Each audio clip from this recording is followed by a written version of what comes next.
Jonathan, a man driven by the tempestuous currents of his own creativity, sought solace in isolation. His mind was a whirlwind of ideas, a storm that never ceased. He needed a place where he could channel this energy, a sanctuary where his thoughts could take form without the distractions of the outside world.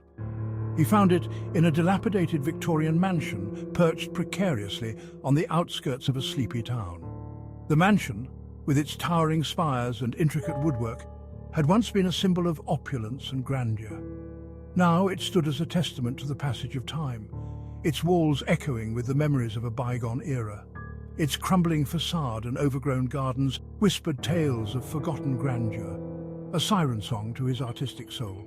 The vines that crept up the walls seemed to be reaching out, inviting him to uncover the secrets hidden within. The garden, once meticulously maintained, was now a wild tangle of flora, a living tapestry of nature reclaiming its territory. The house stood as a stark silhouette against the dying light, its windows like vacant eyes staring out at him. The setting sun cast long shadows, giving the mansion an almost ethereal glow. It was as if the house itself was alive, watching, waiting for him to step inside and breathe new life into its decaying halls. He felt a thrill course through him, a sense of anticipation he hadn't felt in years. This was more than just a house, it was a canvas, a blank slate upon which he could project his innermost thoughts and dreams. The possibilities were endless, and the very air seemed to hum with potential. This was his sanctuary, his muse. Here he could lose himself in his work, free from the prying eyes and judgmental whispers of society. The mansion was a refuge, a place where he could be truly alone with his thoughts. "Cursed," they muttered, their voices hushed yet heavy with foreboding. The townsfolk spoke of the mansion in hushed tones, their eyes darting nervously as if afraid that even speaking of it might summon some ancient evil.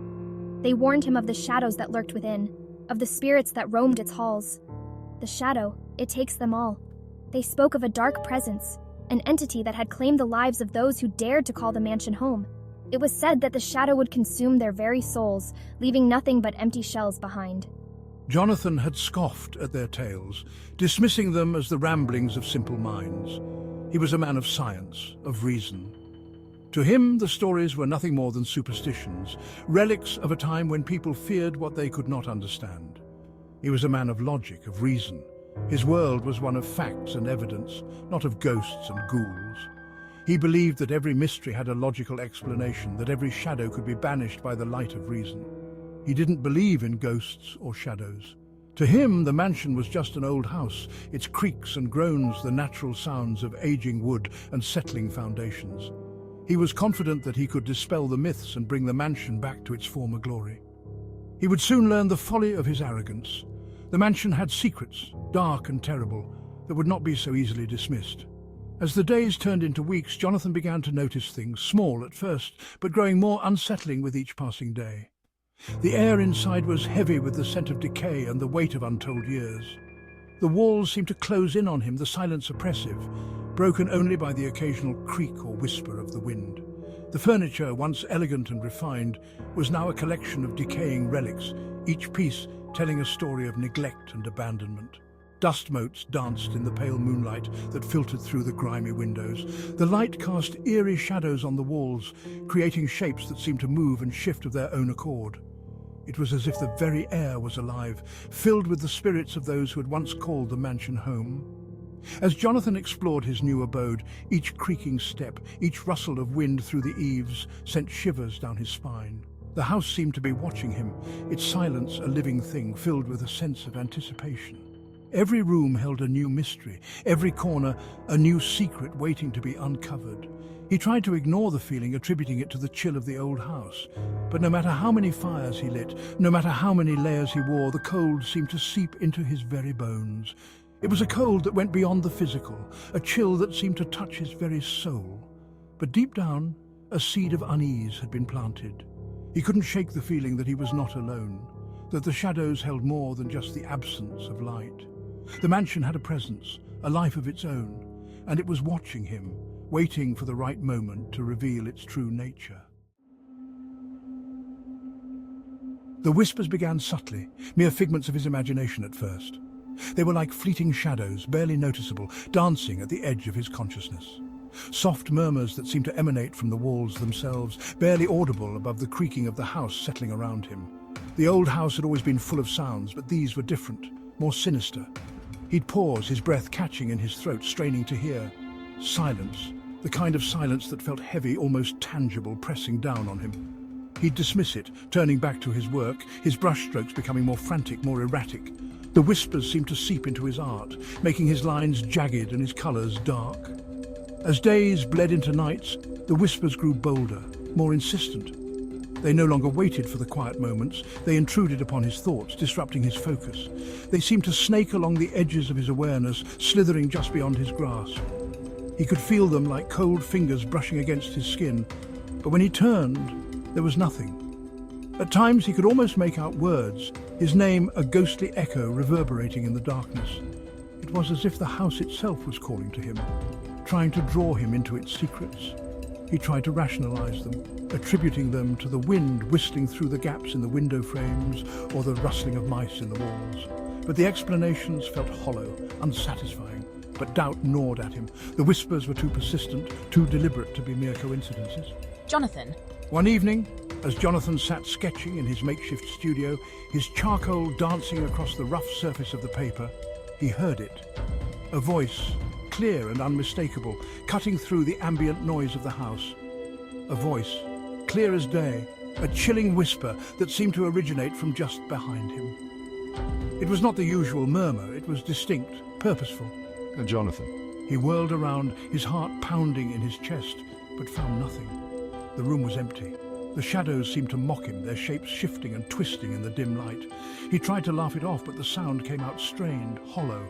The laughter echoed in the empty room, amplifying his unease. He was no longer alone in the house. The whispers had become his constant companions, their presence a dark cloud hanging over him.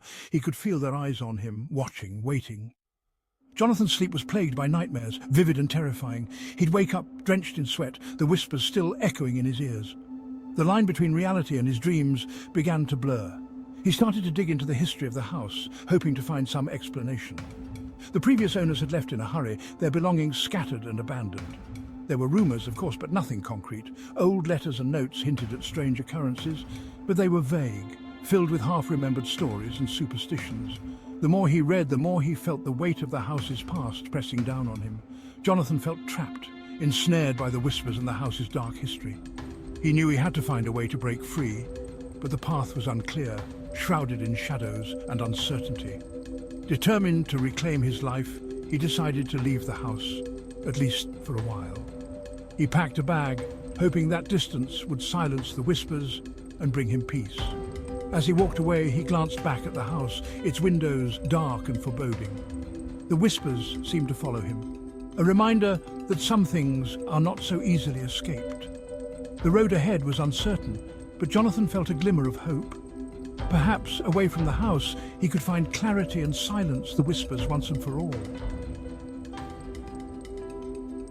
Fear, a primal instinct he had long suppressed, began to seep into Jonathan's waking hours. It manifested in his art, his once vibrant landscapes now twisted and gnarled, the colours dark and oppressive.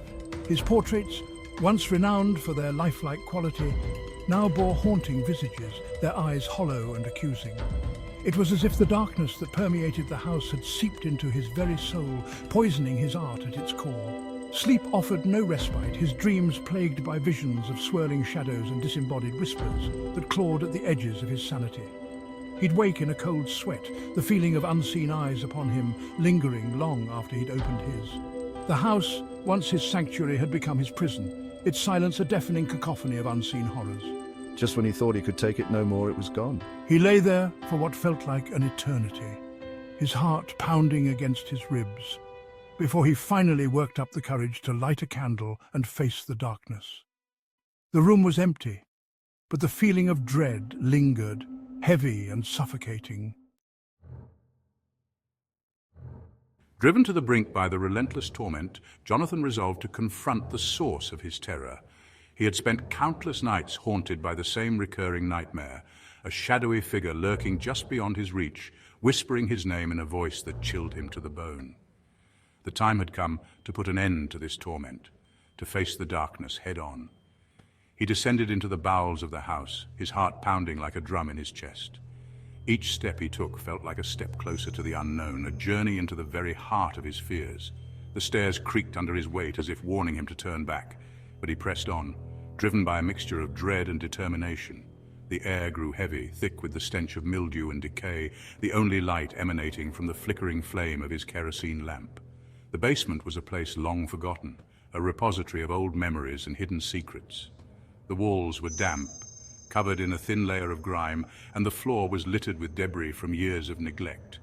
Each step echoed through the cavernous space, amplifying the silence that pressed down on him like a physical weight. The sound of his footsteps seemed to reverberate off the walls, creating an eerie symphony that only heightened his sense of isolation.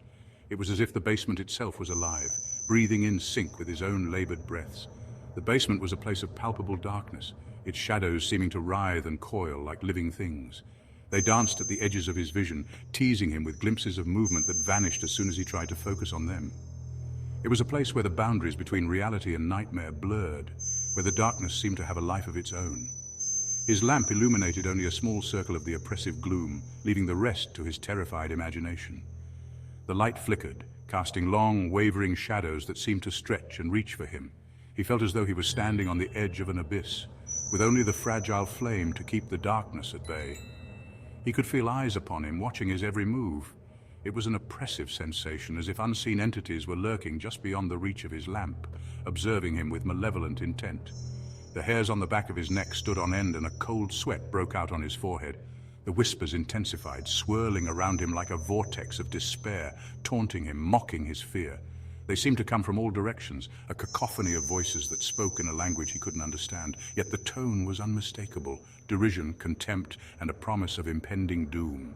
And then he saw it. A shape coalescing in the darkness, a swirling mass of shadows that seemed to draw the very life out of the air around it. It was as if the darkness itself had taken form, a manifestation of all his deepest fears and anxieties. The air grew colder and the shadows seemed to pulse with a malevolent energy. It towered over him, its form shifting and undulating, its icy whispers seeping into his mind, caressing his deepest fears, his darkest secrets. The figure seemed to grow larger with each passing moment, its presence overwhelming and suffocating. It was a being of pure malevolence, a creature born of the darkest corners of his psyche. He tried to scream, but no sound escaped his lips. He was frozen in place, his gaze locked on the horror before him. His mind raced, a torrent of thoughts and emotions that he couldn't control. Fear, disbelief, and a sense of impending doom washed over him, paralyzing him completely. The shadow had come for him. It moved closer, its presence growing more oppressive with each passing second. Jonathan knew that this was the moment of truth, the culmination of all his fears. He had to confront the shadow, to face the darkness within himself or be consumed by it forever.